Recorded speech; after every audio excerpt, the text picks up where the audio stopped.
வீட்டிலே சாம்பார் பொடி எப்படி பண்ணுறது அப்படிங்கிற வீடியோ தான் இது. இந்த வீடியோவுடைய கிளியர் டீட்டெயில் வேணும் அப்படிங்கிறவங்க என்னுடைய சேது சித்ரா கிச்சனில் போயிட்டு பாருங்கள். அதில் அளவுகள் எல்லாமே நான் கிளியராக சொல்லியிருக்கேன். ஃபஸ்ட்டு என்னுடைய வீடியோவை போய் பார்க்குறவங்க சப்ஸ்கிரைப் பண்ணலைன்னா சப்ஸ்கிரைப் பண்ணுங்கள், ஆல்ன்ற ஆப்ஷனை தொடுங்க. அப்போ தான் நான் போடுற ஒரு வீடியோவுடைய நோட்டிஃபிகேஷனும் உங்களுக்கு காட்டும், உங்களுக்கும் ஹெல்ப்ஃபுல்லாக இருக்கும்.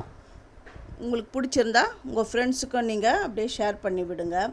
இதுக்கு தேவையான பொருட்கள்லாம் துவரம்பருப்பு, கடலப்பருப்பு, உளுந்தம்பருப்பு, தனியா, காஞ்ச மிளகா, மிளகு, சீரகம், கருவேப்பிலை, உப்பு வந்து ரொம்ப இல்லை, ஒரு சிட்டிகை தான் நான் போட்டிருக்கேன்.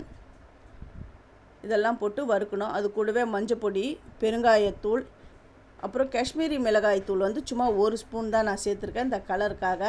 இதெல்லாம் வந்து தனித்தனியாக வறுக்கணும். ஏன்னா அந்த மசாலாஸ்லாம் ஒன்று வறுப்படுற டைமிங் வந்து டிஃப்ரெண்ட்டாக இருக்கும். அதனால் எல்லாத்தையுமே தனித்தனியாக வறுத்து நல்லா ஆற விடணும். ஆற விட்டுட்டு மிக்ஸி ஜாரில் நல்லா பொடிச்சிட்டு அதை நல்லா ஜெலிச்சிடுங்க. ஜெலிச்சு ஒரு ஏர்டைட் கண்டெய்னர் பாக்ஸில் போட்டு நீங்கள் ஃப்ரிட்ஜில் வச்சிட்டிங்கன்னா 3 மாதம் ஆனாலும் அதை யூஸ் பண்ணலாம். நமக்கு எவ்வளோ தேவையோ அவ்வளோ எடுத்து நம்ம வந்து ப்ரிப்பேர் பண்ணி வச்சுக்கலாம்.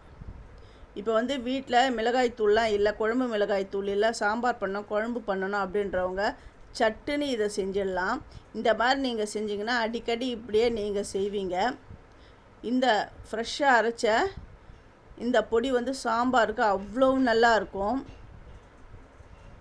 இதெல்லாம் நான் வந்து வறுத்து எடுத்துன்னு வந்துட்டேன். நல்லா ஆற விட்டுட்டு ஒரு மிக்ஸி ஜாரில் தான் இதை நான் சேர்க்குறேன்.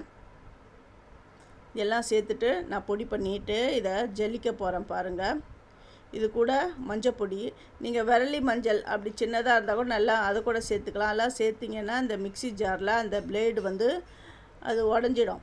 அதனால் இது வந்து ஏற்கனவே நான் வீட்டிலையே அரைச்ச மஞ்சப்பொடி, காஷ்மீரி மிளகாய் தூள் தான். அதை ஒரு ஸ்பூன் நான் சேர்த்துட்டேன்.